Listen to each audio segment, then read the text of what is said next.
Ok.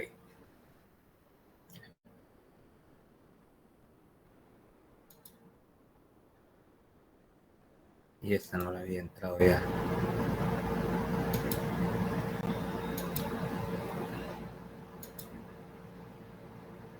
A ver.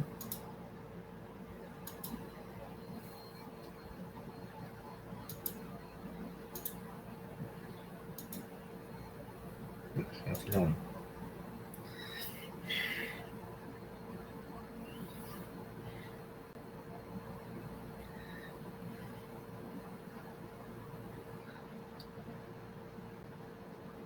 Ok. A ver dónde estamos aquí. Ok, bueno. Entonces ayer habíamos empezado a hablar primero del rinencéfalo y luego de lo que iba a suceder con la evolución de la corteza. Dijimos que básicamente la idea era que la capa intermedia de la corteza, que era la capa donde se estaba haciendo el trabajo pesado de procesamiento de señal, en la corteza olfatoria tenía la desventaja de que manejaba tanto la entrada como la generación de salida, o sea que no se dedicaba a nada en particular y por lo tanto iba a tener la limitación de que básicamente si no tiene especialización, pues no maneja nada realmente eficientemente, pero sí separábamos la corteza o clasificábamos su capa intermedia, que generábamos una corteza que fuera puramente aferente y otra que fuera eferente, o sea, siguiendo la división esencial, la división cardinal en el sistema nervioso central de las funciones, en aferente y eferente, que entonces ahora tenía dos cortezas y que tenía la posibilidad de mejorar la funcionalidad de esta corteza, porque ahora podía no solamente filtrar información en la corteza aferente y procesarla y seleccionar en conjunto con los núcleos del paleotálamo, seleccionar qué información estaba procesando, sino que además esta señal ya procesada iba a caer a la corteza eferente y podía regresar y hacer pues un anillo en el cual yo podía reprocesar señal más de una vez. Y eso me da, por supuesto, mucha más complejidad a la respuesta. Entonces, esta corteza, que vamos a llamar corteza límbica, corteza de segunda generación, se ubicó, estamos hablando filogenéticamente acá, de hace unos 50 millones de años, que desde que apareció esta corteza, un poquito más, 50, 60, pero, con el desarrollo de las estructuras en el lóbulo temporal. Y ese lóbulo temporal, siguiendo los principios filogenéticos, acuérdense que agarró esta forma, ¿ok?, en la cual la corteza temporal, agregar uno más, la corteza temporal está, espérame un momentito, es lo que quiero hacer. Ah, no, ya.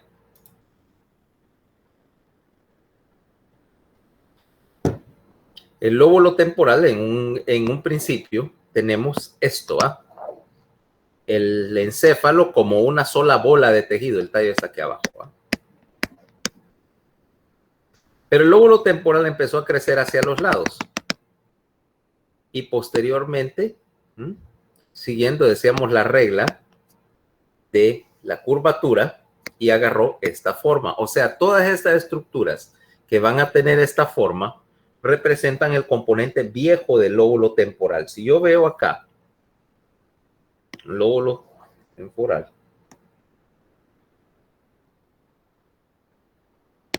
okay, es una vista lateral, obviamente,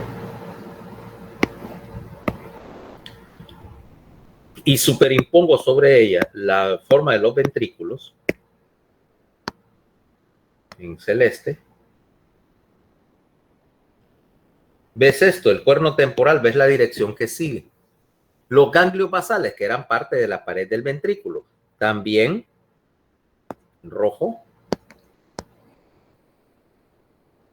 En particular el núcleo caudado, misma forma. Entonces, vamos a ver esta parte. Ahora, ahí estoy viendo la cara lateral del lóbulo temporal. Démosle vuelta y veamos la cara medial, o sea, la que da al surco interhemisférico. O sea, este pedazo, pero visto del otro lado. Vamos a ver qué hay ahí. Lóbulo temporal, ¿no? Mira que hay un bulto acá, el uncus, ¿no? Que hemos mencionado. Entonces, aquí está el surco del hipocampo, ¿ah? Con su característica forma que te dice que esto es antiguo y esto es nuevo en términos de desarrollo, ¿ah? Y aquí vamos a ver la parte antigua. ¿Qué tenemos acá? En celeste, esta cortecita que está en la punta, en el uncus, un poquito más para acá también. ¿Qué es lo que hay ahí? ¿Qué tipo de corteza es esa? Arquicorteza, primera generación. Esta es primera generación. Pegado a ella, ¿cómo se llama? En verde, un área de corteza que es transicional, sigue siendo arquicorteza. Esta corteza se llama la corteza entorrinal. Y detrás de ella vamos a tener la corteza de la formación del hipocampo.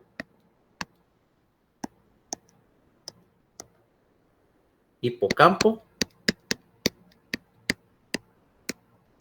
y parahipocampo.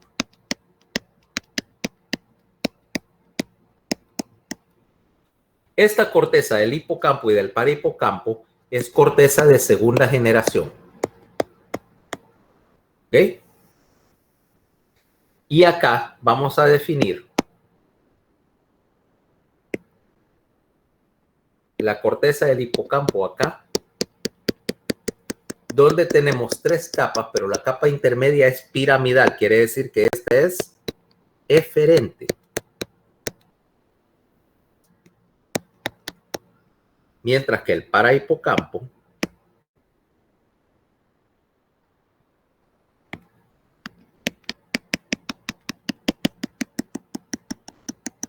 que está aquí es, por supuesto, aferente. Mira que ya tenemos una combinación acá.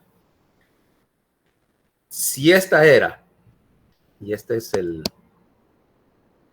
corteza olfatoria lateral, quiere decir que esta es primera generación.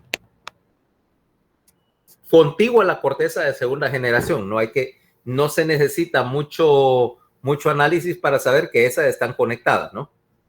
Y que esta corteza de segunda generación evolucionó a partir de un desarrollo de la corteza más antigua. Pero además, viste que yo te metía los ventrículos en el asunto. ¿Ah?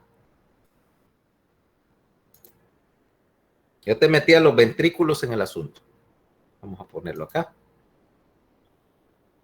¿Y dónde estaba? Acá. Listo. ¿Ok? ¿Ves el dibujo ahora? Una corteza que evoluciona a la siguiente. Ah, el ventrículo, lo que te estaba diciendo. En celeste, ¿va? Mira el cuerno temporal. Esta es la cavidad. El ventrículo tiene un cuerno temporal que se extiende hasta acá. Y ese ventrículo no solamente es una cavidad llena de líquido. Mira quién tenemos acá. Vamos a ponerlo en rojo. Esta es la cola del núcleo caudado que corre debajo. Y acá, terminando, el núcleo amigdalino. Mira, núcleo cola del caudado. ¿Ok?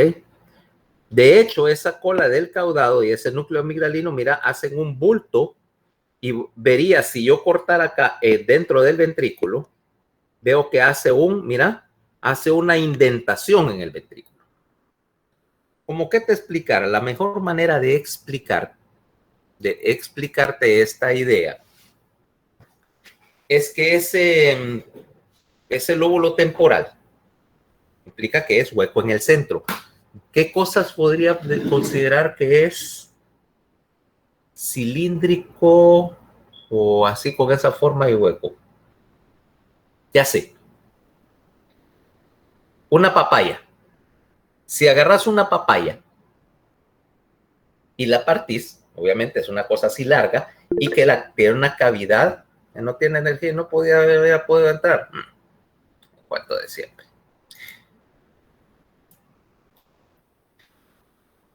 Entonces,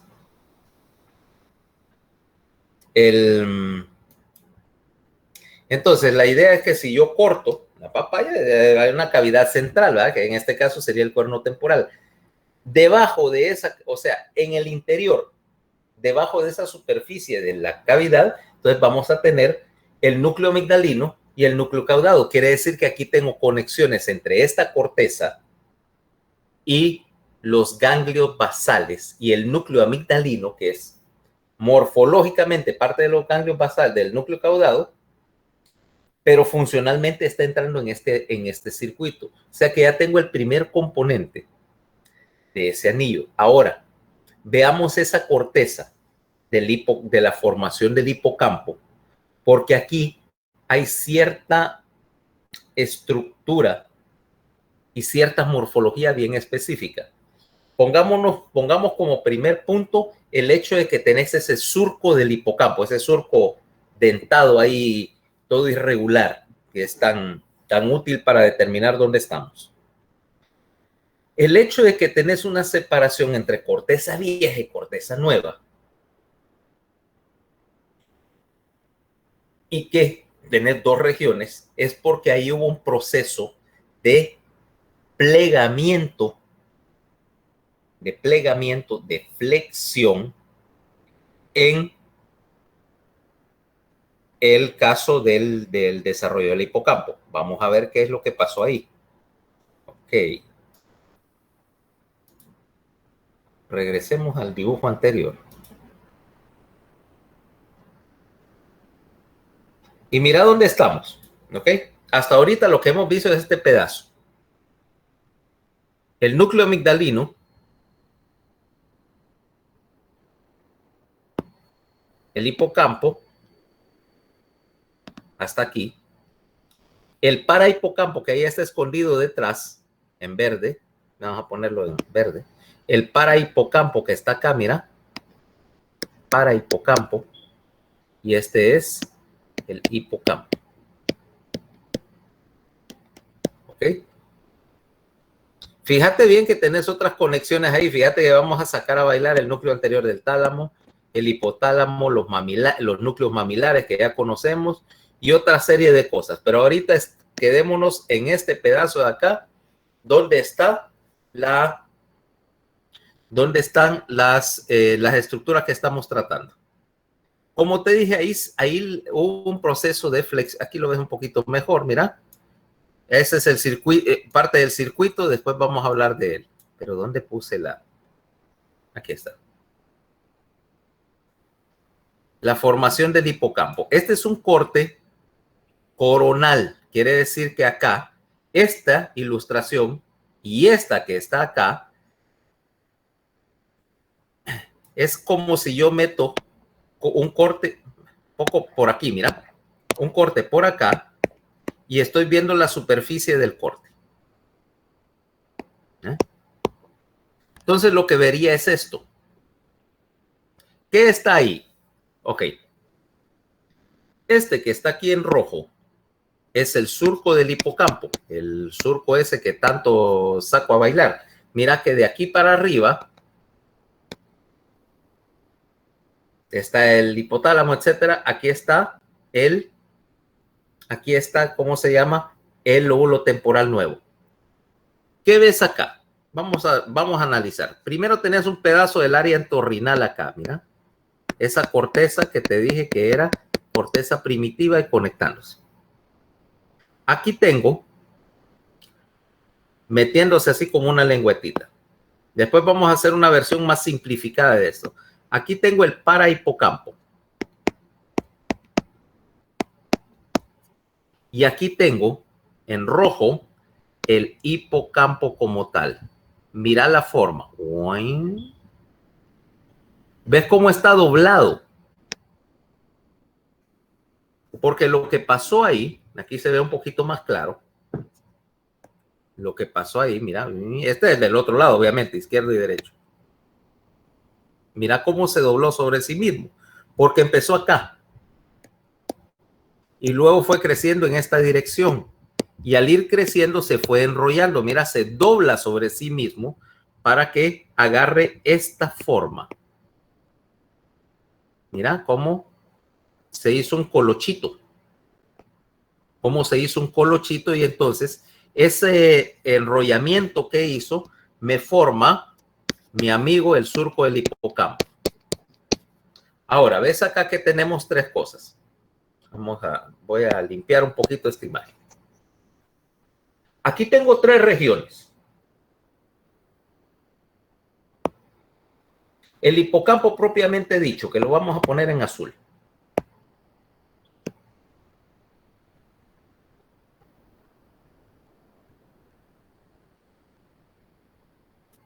¿Ya? En morado hay una parte que esto es corteza nueva, que se plegó ahí, que quedó atrapado. Es el giro dentado. ¿Ya? En gris tengo, o en negro mejor, es más visible, tengo el parahipocampo.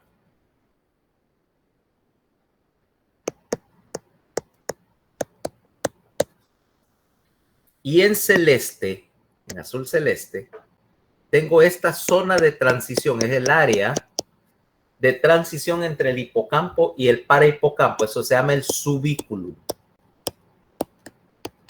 No sé qué quiere decir subículo en latín. Nunca me he molestado a investigar. Lo que sí sé es que suena como lo que uno le diría, bueno, si hablara latín, algo como un insulto para decirle a mi hermana menor, ¿ah? Sos un subículum. Lo comprenderán todos aquellos que tengan hermana menor. ¿Ah? Ya lo busqué y es soporte. Ok, perfecto. El soporte entonces del lóbulo, del hipocampo. Pero me gusta más pensar que es algo que le pudieras decir a tu hermana menor. Porque creo que Paola no entiende, porque creo que sos la pequeña de la familia. ¿Va? No, de mis hermanas soy la mayor. Pero así como de mis primos, sí, yo soy la menor, de las menores. Sí, lo que pasa es que cuando tenés un hermano y hermana menor, ¿cómo friegan? ¿Va? Yo he tenido que aguantar una por medio siglo casi. ¿Ah?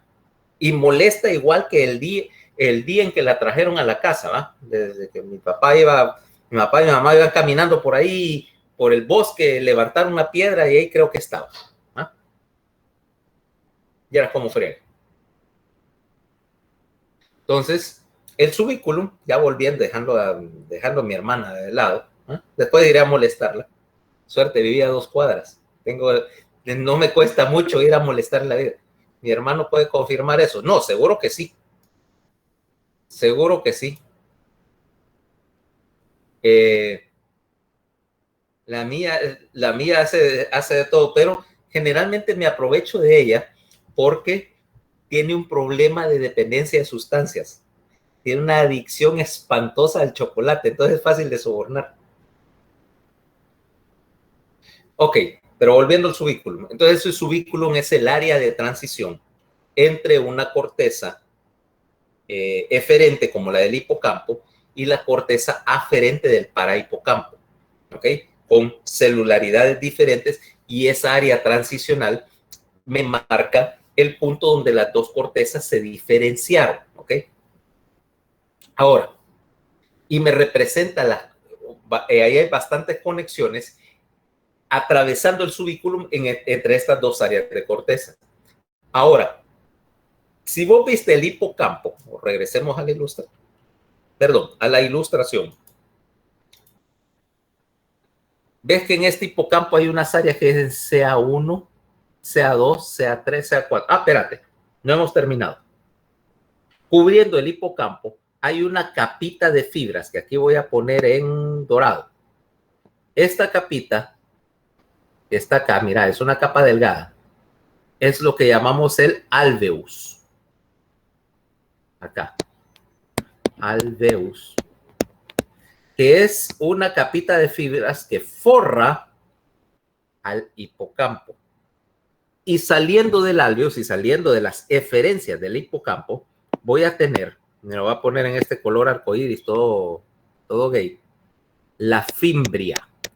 Las eferencias de la formación del hipocampo están saliendo por acá. Este es un grupo de fibras. Grábense el nombre, ya vamos a caer con ello. Arriba de todo eso, dice el plexo coroideo, porque todo el cuerno temporal está aquí. Mira, esta es la cavidad del ventrículo. Y el plexo coroideo colgando del techo, quedando en el techo. Voy a buscar un color ahí anaranjado. Plexo coroideo colgando aquí del techo del ventrículo, ¿ok? Porque los vasos están entrando por esto que se llama la fisura coroidea. Acá y acá y acá. Entrando entonces arribita descansa ese plexo. No nos vamos a meter mucho con él, ni con la fisura coroidea. La anatomía, en particular, de esa fisura coroidea es una de esas cosas que le dan dolor de cabeza a cualquiera. Y no me aporta nada para esta discusión. Veamos la forma del hipocampo y veamos qué es lo que está pasando ahí. Voy a desenrollarlo un poquito. ¿Ves que ahí hay 4 sectores? CA1, CA2, CA3 y CA4. CA4, de hecho, no entra aquí. Esta es parte del giro dentado.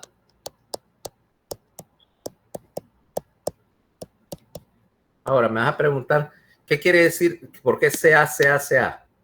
CA viene de esta clasificación en 4 regiones.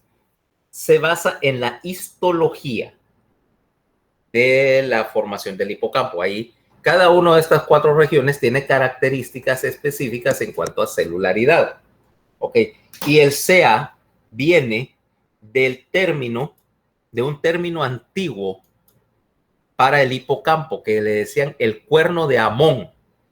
Ahora, no sé a qué cuerno de Amón se refiere, pero el único Amón que yo conozco es el dios egipcio, y que yo sepa, no tenía cuernos, a menos que usaran algún tipo de cuerno para las ceremonias o algo así. No sé qué tiene que ver. Si alguien tiene idea o sabe un poquito más sobre mitología egipcia, que me diga, porque es yo sepa, el dios Amón no era como los otros dioses que tenían cabeza de animal, que de halcón, que de ¿cómo se llama? Ibis, de gato. Ese era el único, creo que era full humano.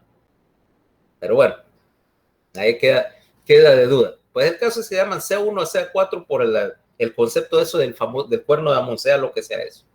Y cada una de esas 4 regiones tiene una histología definida. En particular, la más interesante ahí en este cuento es CA1. CA1, estamos pintando acá,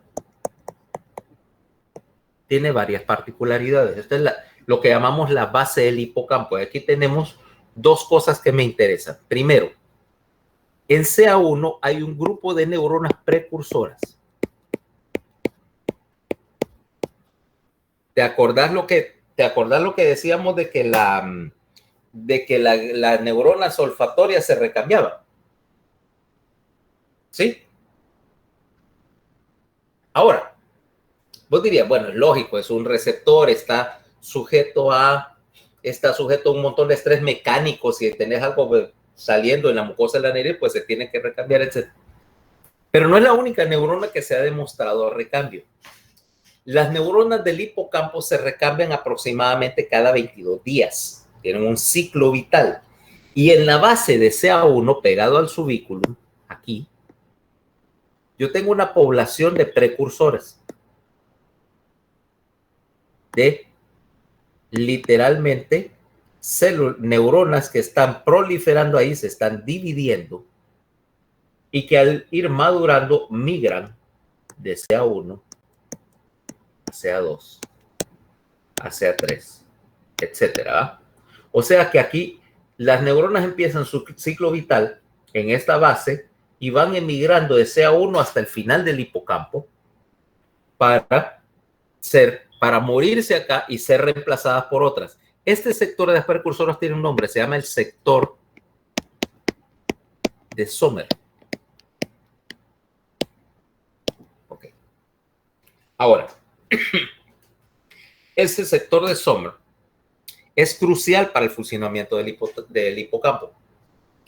Si vos dañás el sector de Sommer, obviamente que se para el recambio de neuronas y el hipocampo empieza a atrofiarse porque depende de ese recambio de memoria, de neuronas. Y una vez que dañes el recambio de neuronas, dañas un componente crucial de dos cosas. Uno es el circuito de la memoria.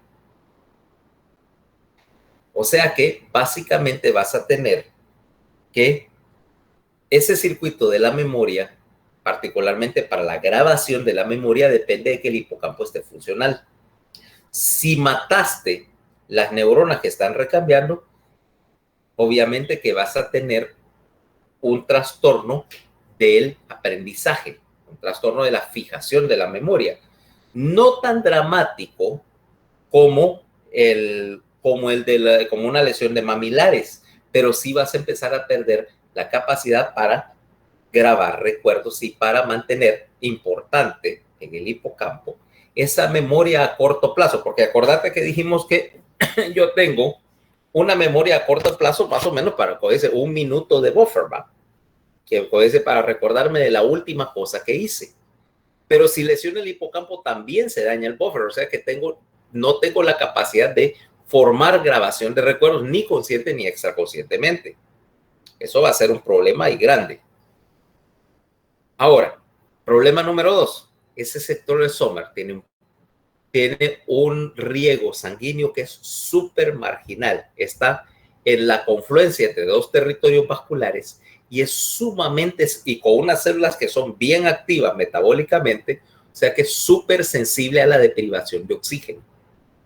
Cuando vos tenés un paciente con una hipoxia, aunque sea breve, esa es la primera área que se daña por falta de riego. ¿Ah? Cuando tenés, por ejemplo, una parada cardíaca, ¿ah? Vas a agarrar si eso es algo que no te dicen, ¿va?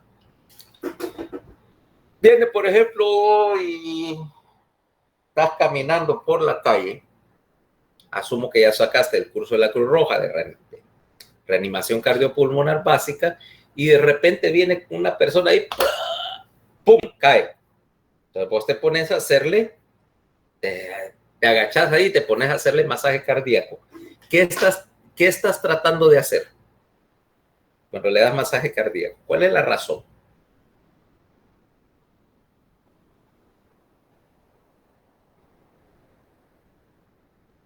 Todo el mundo ha visto esa clase de cosas en la televisión. Parada cardíaca, alguien grita una código rojo o alguna estupidez, porque uno no dice esas cosas, ¿no? En la vida real, uno dice ¡paro!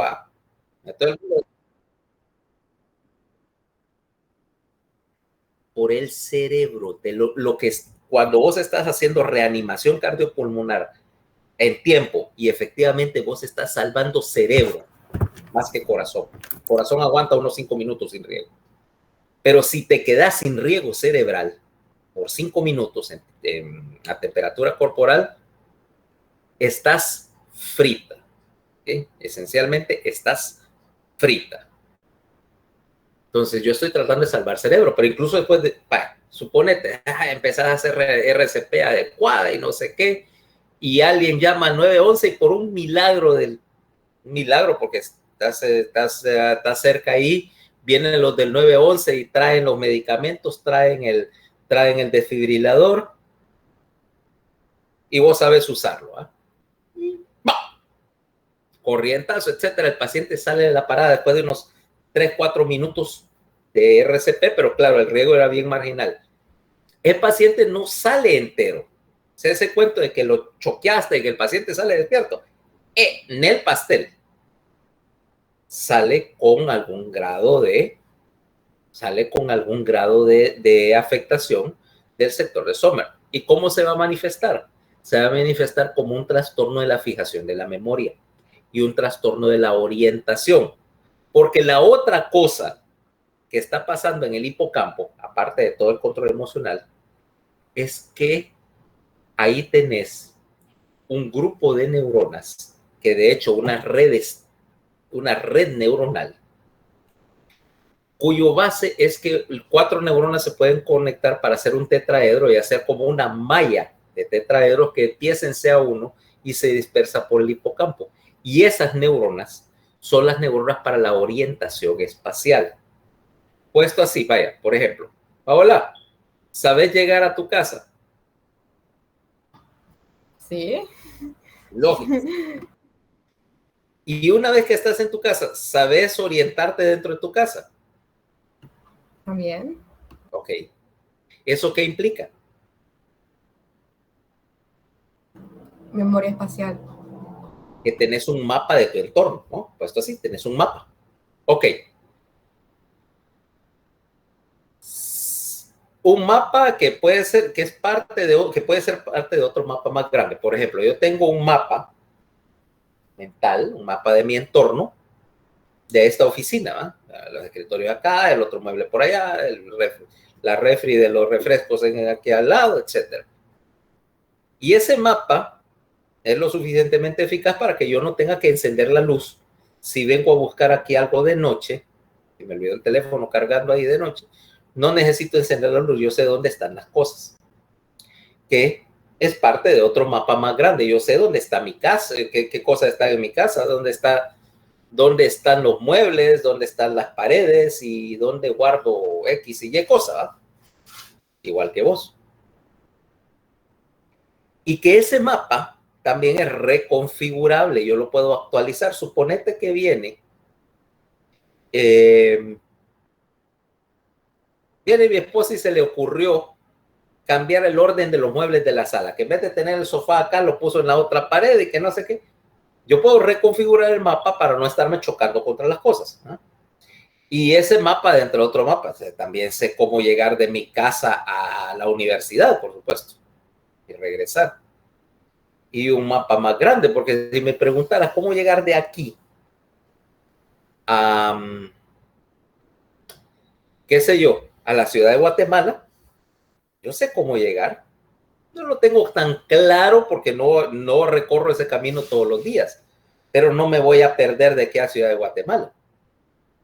Ni me voy a perder, qué sé yo, de aquí a Puerto Cortés. O sea que tengo un mapa. ¿Qué pasa si yo daño ese mapa y daño el recambio? Porque para actualizar el mapa implica que tengo uno que realambrar las neuronas cada vez que cambia y dos, que tengo que mantener a esas neuronas vivas. Si pierdo esas neuronas, entonces, ¿qué pasaría con mi orientación?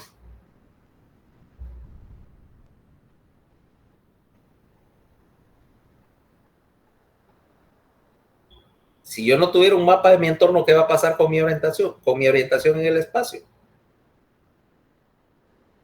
No vamos a poder orientarnos. Me perdería dentro de mi propia casa si el daño es suficientemente grave. O que me dijeras, ok, agarro y como la lesión no es absoluta, sí, no es inmediata ni absoluta.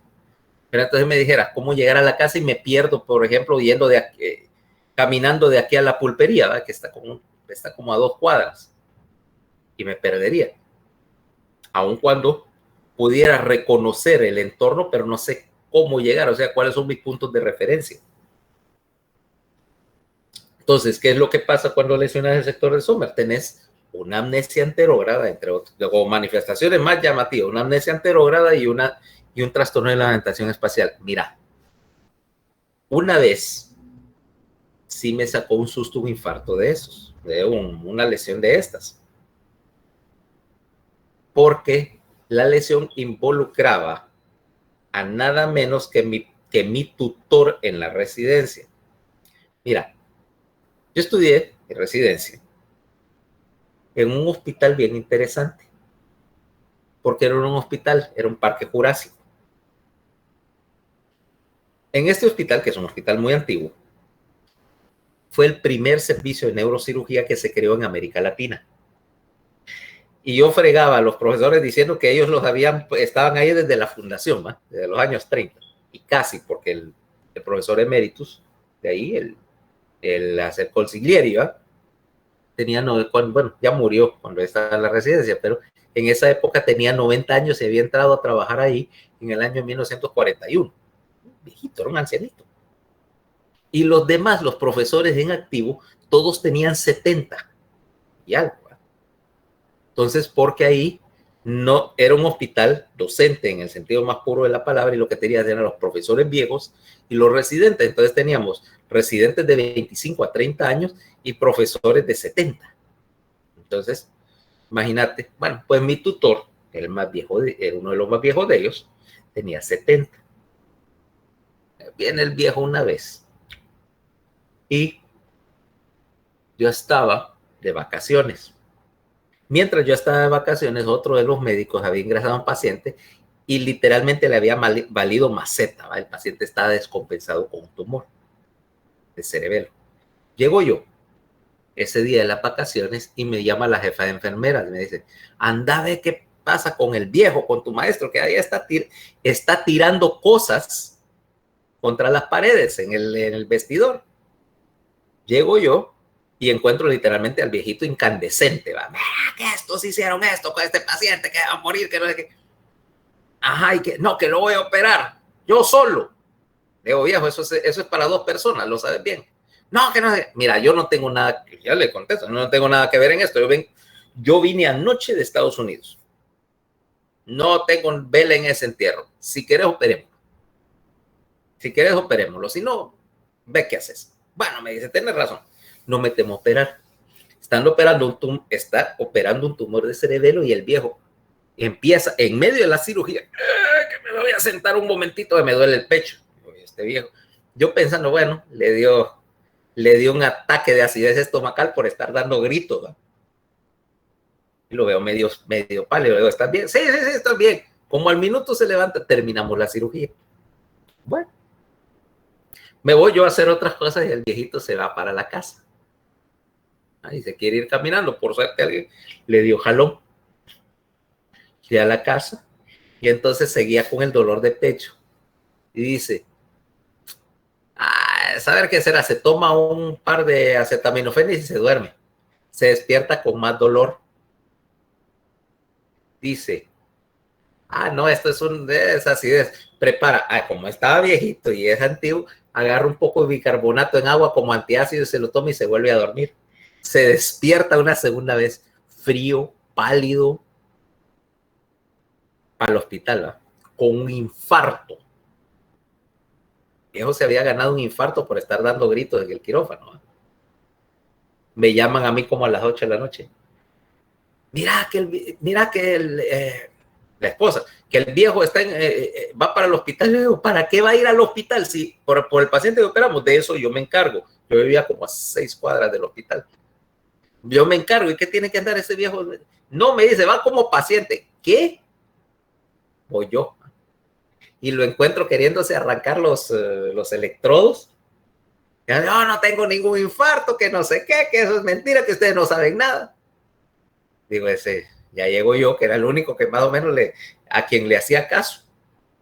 Veo aquel electrocardiograma que era un desastre. Y le digo, viejo, esto sí es un infarto. Te dejas de mierdas y te acostás en la cama o te voy a sedar. O sea, o te manejas por la buena o te manejo yo a la fuerza. Bueno, total que hubo que ponerle 3 puentes coronarios, abrirle a corazón abierto y toda la gracia, ¿va? Para revascularizarlo. Y como estuvo en la bomba de circulación, pues eso se hace bajo corazón parado, salió con una encefalopatía porque se fregó el sector de Sommer. Entonces, cuando sale de la cirugía, sale de cuidados intensivos, mira qué bien está el viejo, y empiezo a hablar con él y me doy cuenta que está que estaba más desorientado que mandaba a hacer de encargo, y entonces yo empiezo a sudar frío, porque había un problema y grave conmigo, que si el viejo no se recuperaba, era el asesor de tesis, y si no tenía asesor de tesis, yo no me podía graduar de especialista, y estaba en mi último año, yo no iba a volver a buscar asesor y a escribir una tesis de nuevo.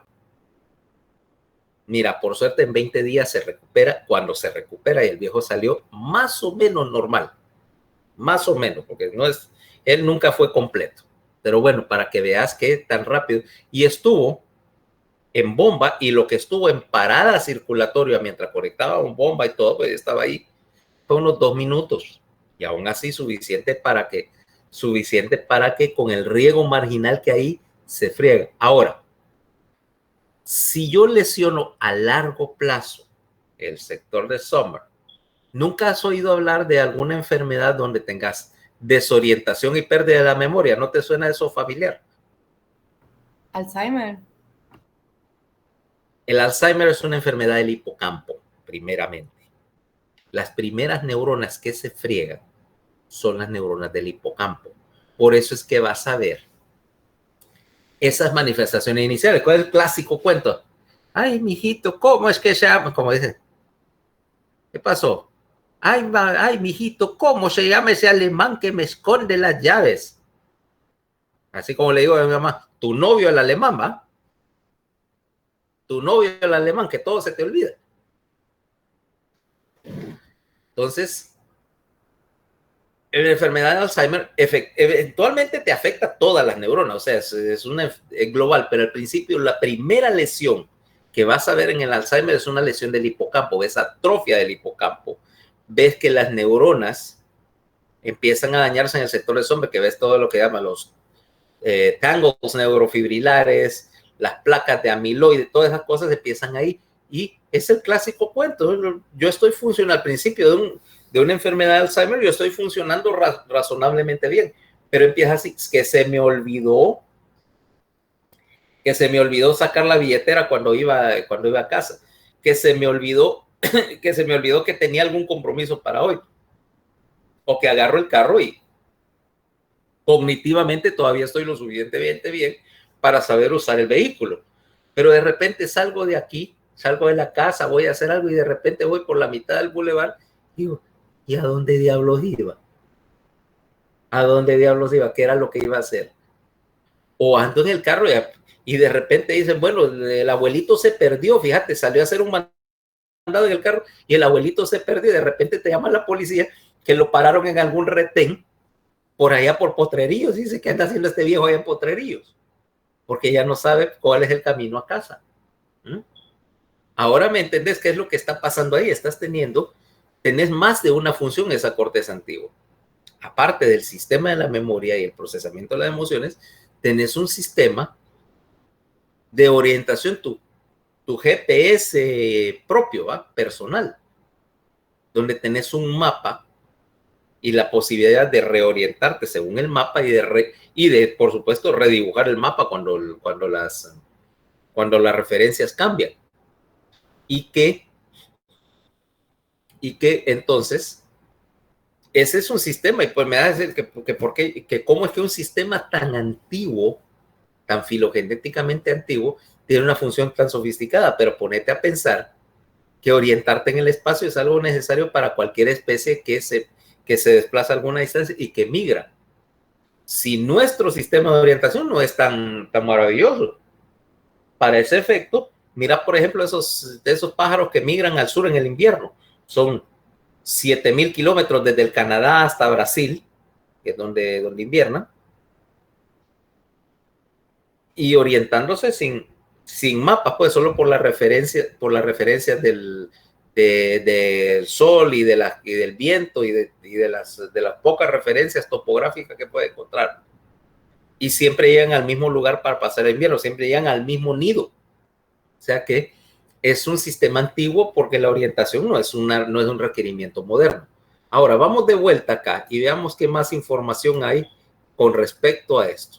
Entonces, decíamos, las neuronas que van de CA1 hasta CA3, trabajando desde el sector de Sommer para acá, CA1 está principalmente involucrado con la orientación, perdón, con la memoria.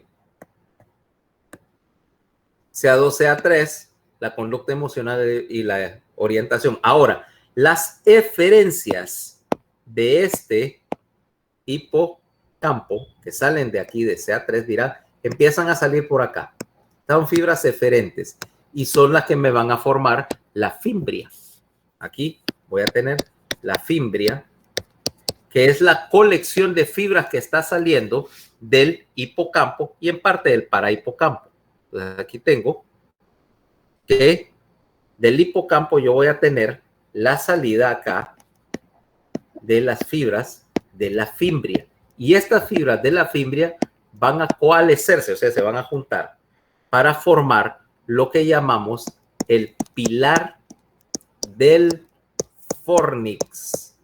Ahora sí vamos a caer al fornix. ¿Ah? ¿Qué tanto preguntaban? Ahora vamos a ver qué es lo que está pasando. Mira, vámonos acá a este dibujo antes de salir de acá. Ya vimos el parahipocampo y entonces aquí sí puedo mostrarte los números. Mira, CA1, CA2, aquí está un poquito mejor la proporción que CA3 y este es CA4, el giro de, parte del giro dentado, ¿ok? Luego, mira dónde está la fimbria.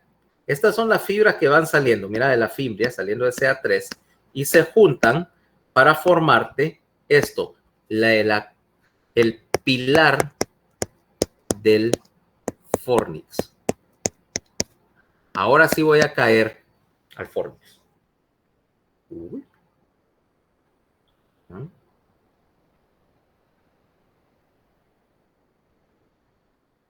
Ok. Ahora, veamos acá. Y entremos en la anatomía del fornix. Porque si te das cuenta, tengo una conexión de cortezas de segunda generación a cada lado, a cada lóbulo temporal. Y donde hay una generación de corteza, tiene que haber una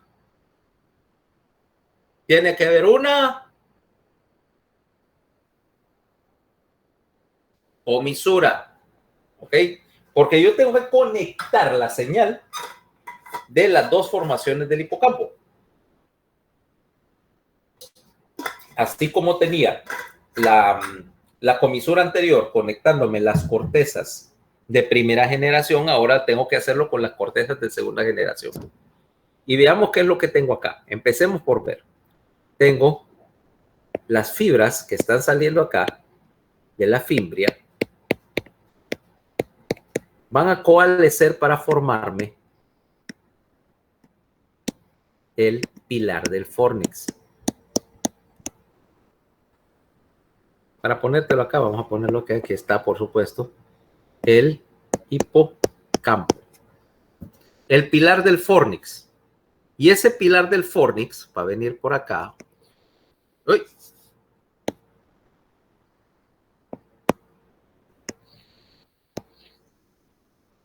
Va a formarme, me hizo esta conexión. Ahora mira, el otro punto donde inicia el fornix, o termina, como querrás decirlo, está acá. ¿Conectando con quién?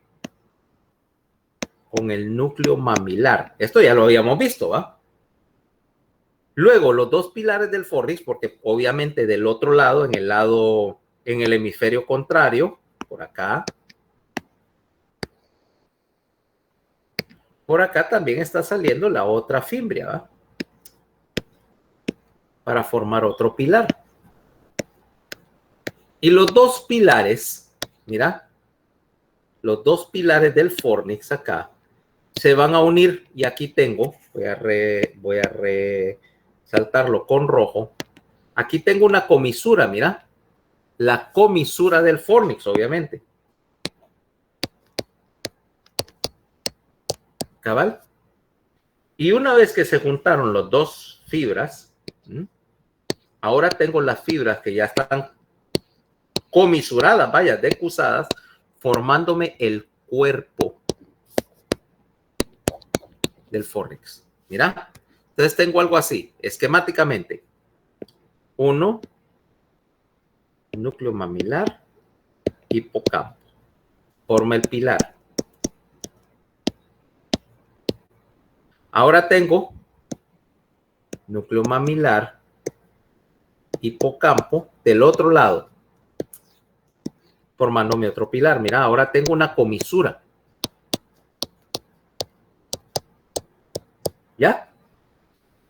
Y de ahí, de la comisura, sale el cuerpo del fornix.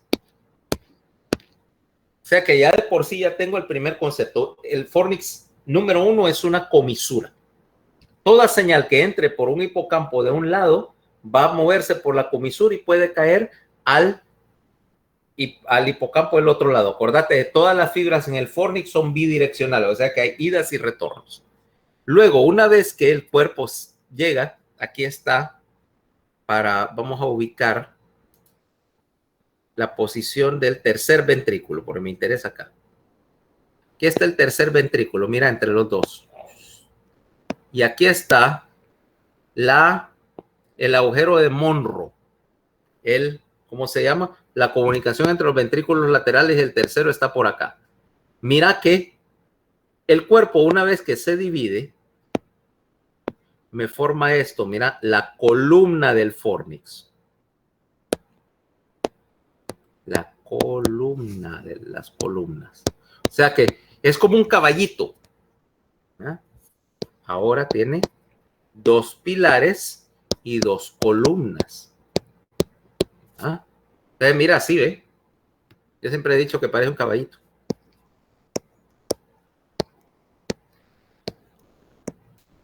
Mira. Solo le falta la cabecita. 2 pilares, 2 columnas. Ok.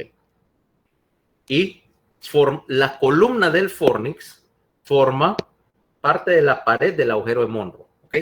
Para ubicarse, cuando uno se ubica en esa parte de la anatomía. Y las columnas del fornix van a terminar en 2 sitios. Uno es en el tálamo. ¿En qué parte del tálamo?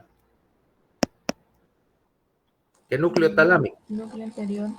El núcleo anterior del tálamo. Esta es parte del circuito de la memoria. Y en la otra región está acá, en el área septal. ¿Ok? Entonces, me falta otro. Para resumir, mira, el fornix me comunica el hipocampo más el núcleo mamilar con el área septal y el núcleo anterior del tálamo aquí en la cara de adelante, mira. Y obviamente con sus contrapartidas en el hemisferio contrario. O sea que no solamente es la comisura de la corteza de segunda generación, sino que es el tracto principal que me hace la interconexión, la intercomunicación con las estructuras del circuito de la memoria. ¿Ok? Y si te recordás bien, también el fornix, bueno, también representa parte de las conexiones del hipotálamo, porque al fin y al cabo el núcleo mamilar es parte del hipotálamo, o sea, tiene conexiones locales con el hipotálamo. O sea que, de entrada, podrás imaginarte que una respuesta de corte emocional, vaya, generada en el hipocampo, también puede enviar una señal de control al hipotálamo para tener una respuesta visceral. Así como habíamos visto con el olfato, que las respuestas olfatorias tenían o podían tener una respuesta de corte visceral, aquí también las respuestas emocionales, límbicas, tienen una conexión hacia el hipotálamo para tener una repercusión de corte visceral. Ok. Entonces, quiere decir que ya tenemos, vamos a ir a nuestro dibujo anterior.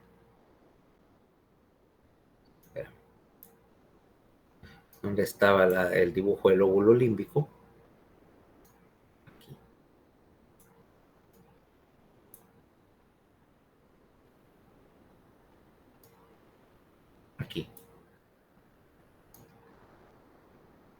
limpiemos este relajo un poquito y veamos qué es lo que está pasando entonces.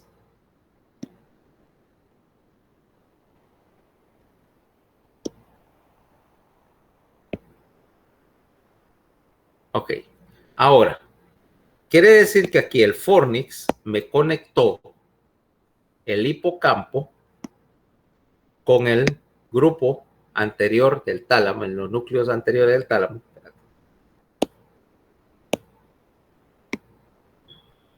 Aquí está el Fornix, mira, núcleo anterior del tálamo, área septal, que está aquí,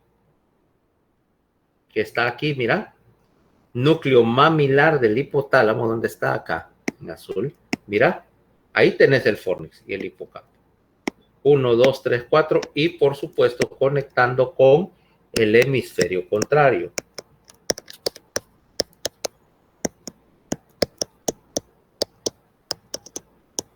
¿Ok? Mira su ubicación, pero la historia no ha terminado acá, sino que vamos a ver los demás componentes del anillo límbico. Fíjate que ahora fíjate que te dije anillo límbico. Y el principio de operación básico en el anillo límbico es que todas las conexiones en un anillo límbico son bidireccionales. ¿Ok? Y dos, que el anillo es cerrado. De hecho, vamos a tener más de un anillo. Vamos a empezar con el anillo, mira. Corteza entorrinal está acá. Empieza. Formación del hipocampo. Y el hipocampo no solamente me va a formar una, ¿cómo se llama? No solamente me va a formar una franja, sino que por contigüidad se comunica con esta franja de corteza que está en verde. Esta parte se llama el giro del cíngulo. Cíngulo quiere decir cinturón en latín, ¿ok? O faja. De hecho, parte del giro del cíngulo, y aquí voy a poner un sector de la corteza en particular en morado. Acá, mira. Este sector de la corteza que te puse en morado es parte del cíngulo, pero se llama la corteza retroesplenial. Conocido bajo este nombre son las áreas de Brodmann, BA 27, 28, 29 y 31. Esa corteza retroesplenial es parte del circuito de la memoria, pero es el sector, no es para grabar, es todo lo contrario, es el sector para recuperar recuerdos, ¿ok? Porque de nada me sirve grabar algo si después no lo puedo volver a recuperar, ¿va? Entonces, el trabajo de recuperación de recuerdos le corresponde a la corteza del retroesplenio. Y esa corteza te recuerda, o si la estimulas, te va a traer un recuerdo. Eso es interesante, o sea, cuando estás estimulando eléctricamente esa corteza, te retrae, te hace un flashback, ¿ok?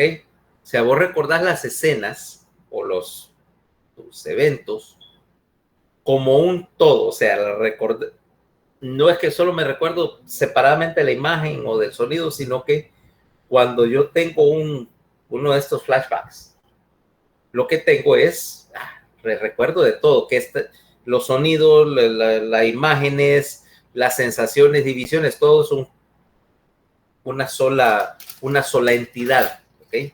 Porque la memoria es una función que no está localizada a un área específica del encéfalo. La memoria es una función de toda la corteza. Por lo tanto, cuando yo estimulo esta área, tengo recuerdo de escenas, ¿ok? Obviamente que si estoy estimulando así al azar, voy a tener una escena al azar, pero me recuerdo de ella globalmente.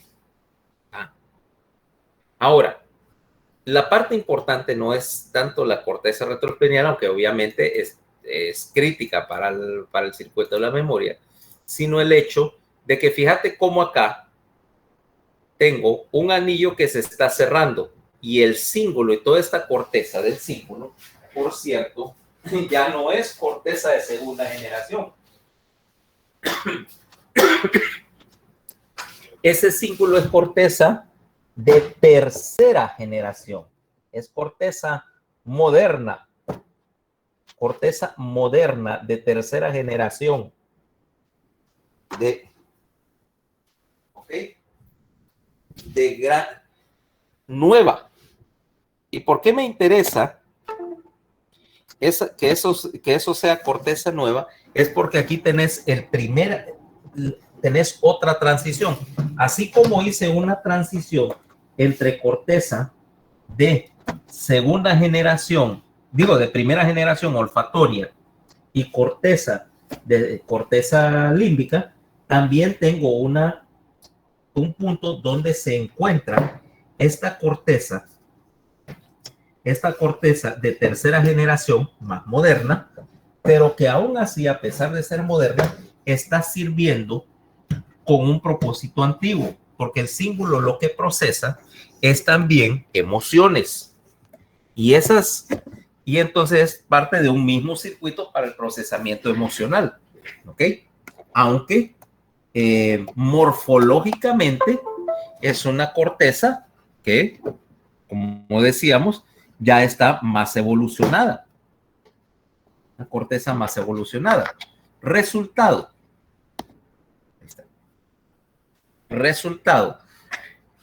Estoy haciendo ya una conexión crítica entre corteza que es más nueva con corteza que es más antigua.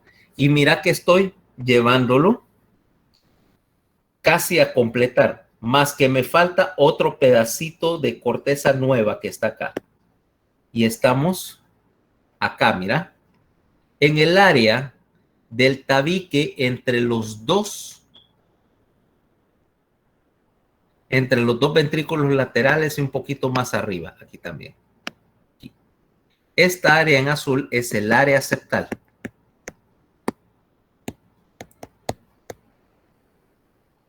El área septal, que es la que maneja en particular un concepto crítico para nuestra percepción y regulación de la conducta. El área septal maneja el concepto de placer. Ahora mira, si te das cuenta, ya hice ahora un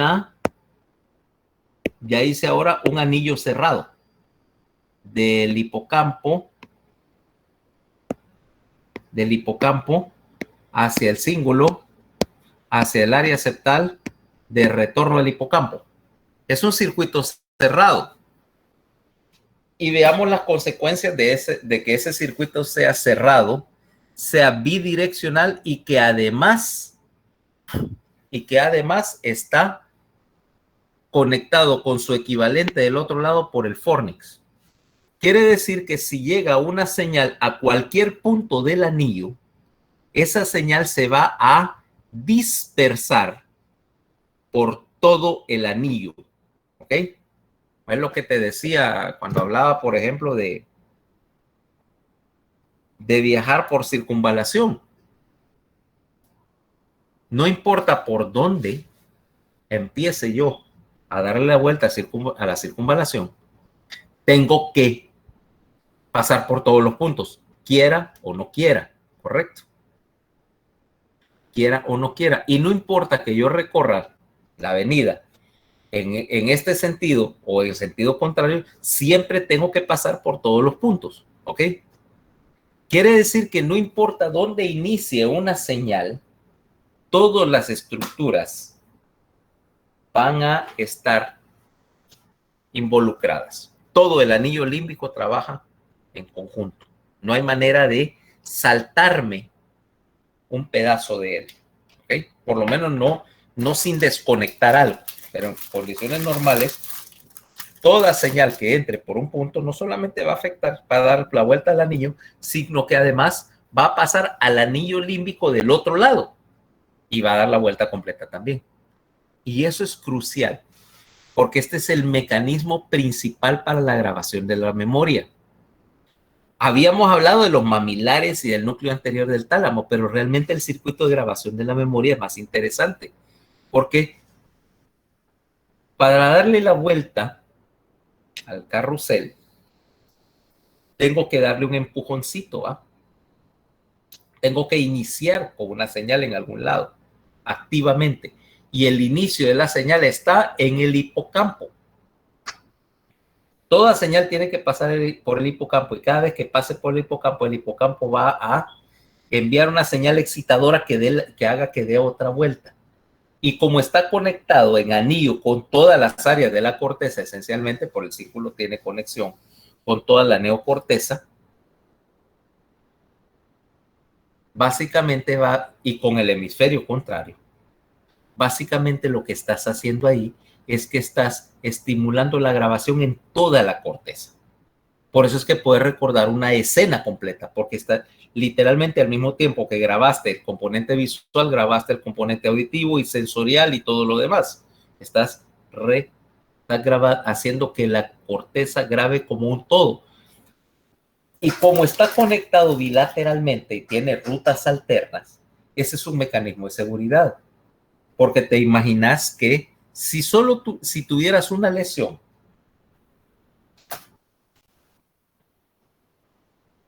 unilateral del hipocampo o de los mamilares y perdías la grabación en un hemisferio, ¿qué tal si fuera del lado izquierdo, el lado que procesa el lenguaje? Y una lesión de unas cuantas fibras te bloquea la capacidad para grabar nuevos recuerdos asociados con el lenguaje y el aprendizaje del lenguaje. Literalmente eso es una lesión devastadora neurológicamente.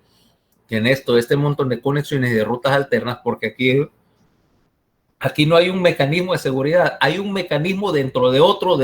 Hay como 3 mecanismos alternos, que es lo que vamos a ver dentro de un momentito, para el cambio, para que un cambio en el mecanismo, una lesión en el mecanismo, no me vaya a hacer un desastre en términos de grabación de la memoria. Segundo, si lo pones así, este lóbulo límbico, este anillo límbico, es el punto donde convergen todas las cosas. O sea, está coordinando, está convergiendo a la neocorteza, a la arquicorteza, a los ganglios basales, al hipotálamo, o sea, las funciones viscerales, la conducta emocional, la conducta más sofisticada, todo tiene que converger y este es el punto donde todo se encuentra y todo puede establecer una conexión y coordinarse el uno con el otro. Entonces, ahora, vamos a poner, espera, ¿dónde está? Vamos a ver ese anillo límbico otra vez.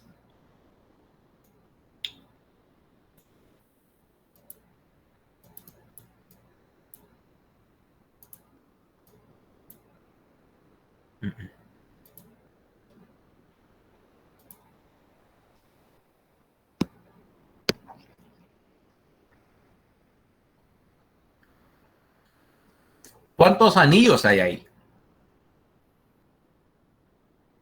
¿Cuántos anillos ves ahí? Veamos. En rojo el anillo principal. Hipocampo, núcleo anterior,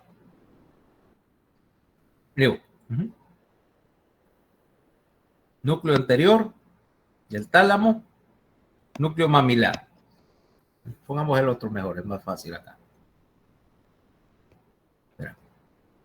Vamos a quitar acá, voy a limpiar un poquito. Vamos a ver cuántos anillos y cuánta, ¿cómo se llama? Redundancia hay aquí en el sistema. Circuito principal, como te dije, en rojo. Hipocampo, cíngulo, área septal, corteza amigdalina. 1. 2, por el fornix.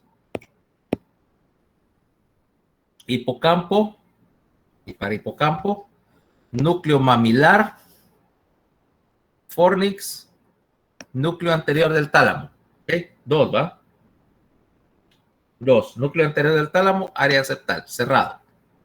3, alternativo.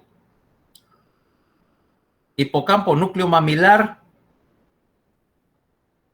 núcleo mamilar, núcleo anterior del tálamo, y ahora en verde, el que cierra este tercer anillo chiquito, mira, el tracto mamilotalámico. O sea que tengo un anillo dentro de otro anillo dentro de otro. Yo puedo romper cualquiera de estos en un punto y no pasa nada. ¿Ya? Puedo romper dos y aún así tengo una conexión alterna. ¿Ok? Por eso es lo que te decía que había redundancia en todo el sistema y bastante redundancia.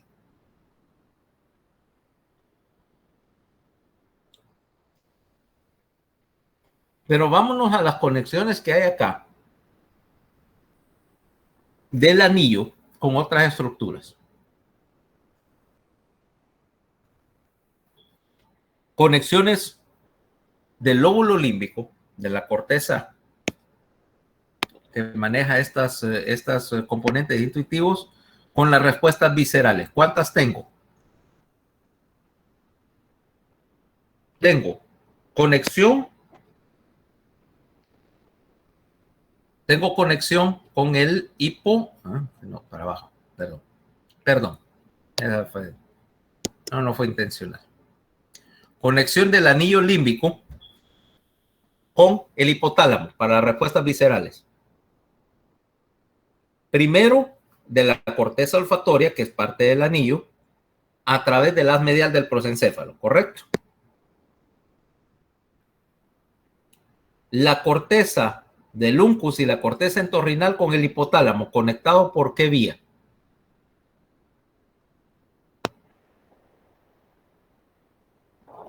La segunda alternativa, conectarlo el hipotálamo con la corteza olfatoria lateral y la corteza del uncus. ¿Cómo se llama esa ruta, ese tracto?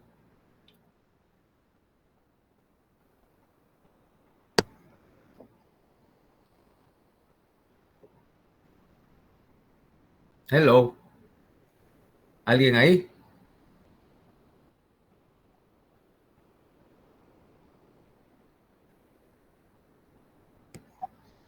¿Hay alguien ahí o estoy desconectado?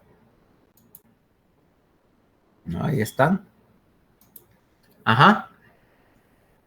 ¿Por dónde conecto yo decía, el hipotálamo con la corteza olfatoria lateral?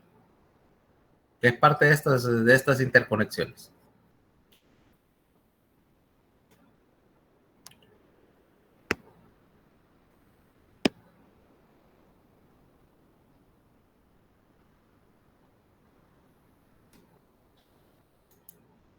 Yo tengo la impresión a veces de que ustedes solo están garroteando las cosas para tratar de sacar una buena nota en el examen, pero eso no me ayuda. Entonces, el próximo examen, el tercero, vamos a hacer un examen por acumulación.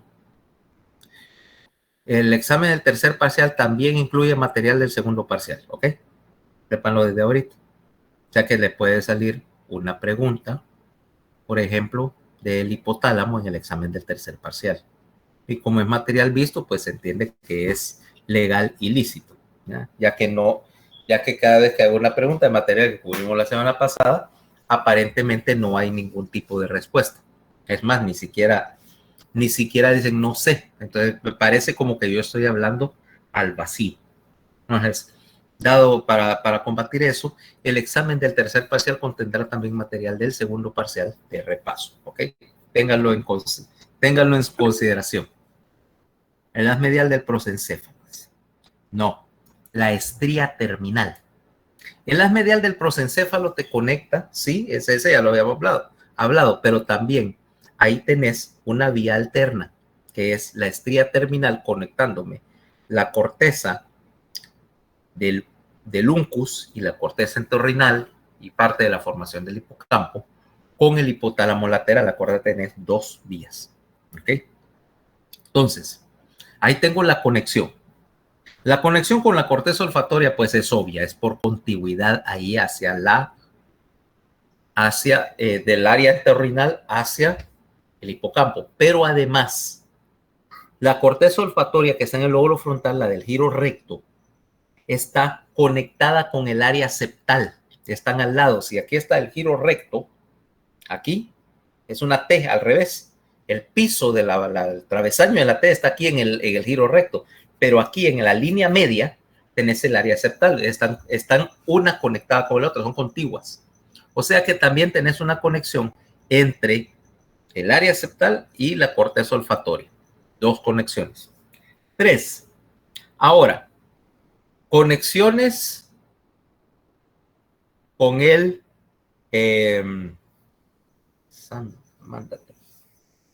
con los ganglios basales. Acordate que había un canal límbico en los ganglios basales, ¿va? Que involucraba ¿qué?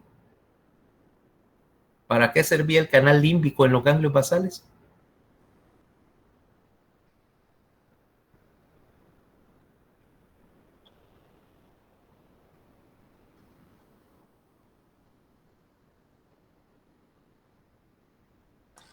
Para la relación con la conducta de recompensa. Exactamente, la regulación de la conducta de recompensa. ¿Y por dónde lo conectarías? Si te das cuenta ahí dice núcleo, cuerpo amigdaloideo, dice, pero es lo mismo, es el mismo núcleo amigdalino. Y aquí tenés conexión entre la formación de hipocampo, que está al lado, con el núcleo amigdalino, y del núcleo amigdalino hacia los ganglios basales.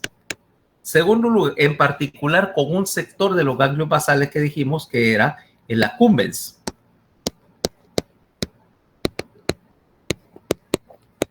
El núcleo accumbens. Ese núcleo accumbens que es, decíamos, el componente del estriado para el canal límbico y que está relacionado con el concepto, efectivamente, de la recompensa, ¿ok?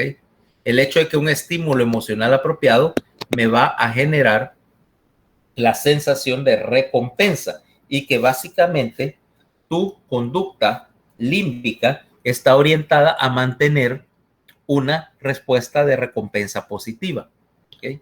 Igual que como tenés con la neocorteza, cosa que vamos a ver ahorita. Entonces ya tenemos ganglios basales, ya tenemos corteza olfatoria. Ahora veamos la neocorteza, la corteza más moderna. Y aquí ves que hay una conexión directa con 2 áreas. Uno es el cíngulo, que es neocorteza, ¿va? El cíngulo acá.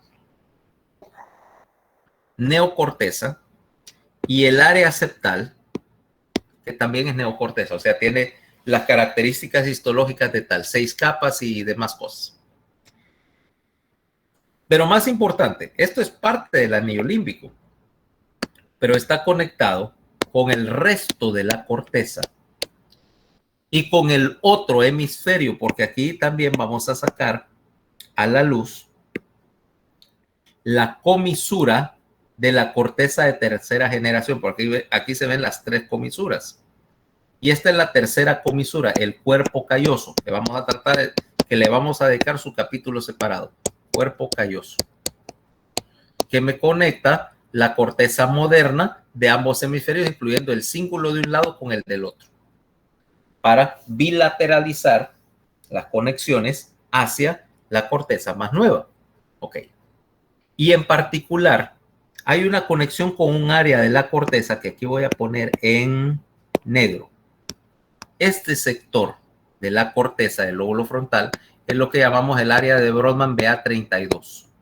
Y es, en términos de la corteza, donde se hace la negociación entre 2 conductas. La conducta de tu neocorteza y la conducta de tu anillo límbico, porque tienen 2 motivaciones totalmente diferentes y generalmente opuestas.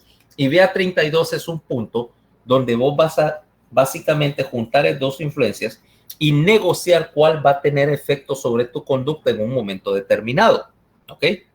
Porque básicamente tu día o tu conducta diaria, vamos a ponerlo acá, a compartir acá. Ahí ya lo tenés, mira, BA32 y ves la conexión con la neocorteza en ese color de estrellitas. Está el calloso y ves cómo BA32 es el punto donde se encuentra el cíngulo, que es corteza límbica, corteza emocional, y el resto de la corteza que es racional, que es ¿no? Que es la parte pensante, la parte intelectual de tu conducta. Ahora, tomemos un punto y vamos a hablar un poquito de propósito, ¿eh? Para terminar esto y mañana seguiremos con la idea. Ayer hablábamos un poco del concepto de recompensa y de qué era la motivación para hacer las cosas. Y ahora tenemos acá un punto. Tu lóbulo límbico, que se encarga de las conductas más primitivas, su razón de funcionar es básicamente para mantener una respuesta de recompensa positiva. O sea, vos haces las cosas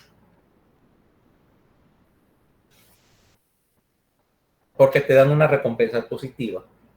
Pero en este caso es una recompensa inmediata, la satisfacción más básica, inmediata, como decir tus instintos más básicos, ¿ok?